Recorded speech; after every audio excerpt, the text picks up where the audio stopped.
What's going on, Tony Franklin? Yeah. I see you every year at NAMM. I know you're always hanging around with these crazy musicians here, huh? You know, somebody's got to be the calming influence around here. I know. All those lead singers and all those attitudes, you know. Yeah. That'd be the calming bass. That's right. That's the bass player's role. You know, we hold it down. We're pretty mellow, pretty chill, pretty grounded. With all these great drummers and everything. Now, what was it about the fretless bass that you play the fretless? That is my thing, yeah. That really spoke to you? Well, I played the regular bass, the fretted bass for many years, and then in the late 70s I heard Jaco Pastorius for the first time, and that was the moment. It's like, wow, I never heard a bass that sounded like that. That was so emotive. It's like a violin, like a string bass.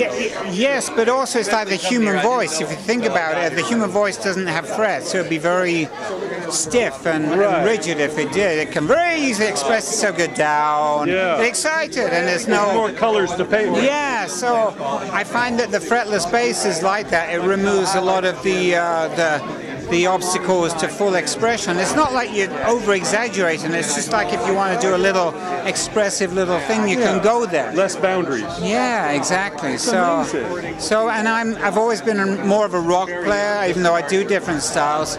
You know, I found it translated to rock music very, very well, and so, you know, it just was like a good match, and I stuck with it, and it seemed to work in the bands that I played with. You know, with the Firm, it became part of their signature sound. Let's talk a little bit about the Firm. I mean, being on stage with Jimmy Page and Paul Rodgers, I mean, two of the greatest that ever did it. Yeah. I mean, were there some surreal moments you kind of looked over and like, oh my God. No, because here's the wild thing.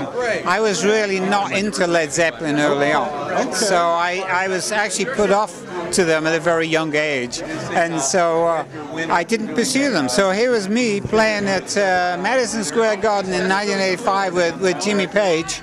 I still hadn't heard Stairway to Heaven. So to me, and here's the thing, it was never, oh, it's Jimmy Page, it's Jimmy Page. It was like, we were just very relaxed together. It was very organic. The same with Paul.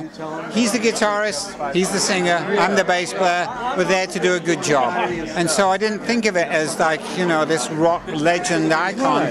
We were just there, we were a band, and it was very natural and organic, which is... So now you can look back and know that you were among legends on those. Yeah, and it's like, well, when I look back, I mean, I was 22 years old when that first started, and I was playing with Jimmy Page. Now I look back and like, how did that happen? You know, at the time it just felt very natural, organic, and just very relaxed. So, but it is pretty something to look back. You know. I still go see Paul Rodgers, and I swear his voice is getting stronger. I think some of these guys lose part of that high end.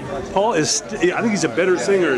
I was going to say that. I think he's the best he's ever sounded. He's, you know, he's happy. He's looking after himself. He's completely clean and doesn't party or any of that stuff. And so, you know, that reflects in the voice. And not only that, he loves doing it.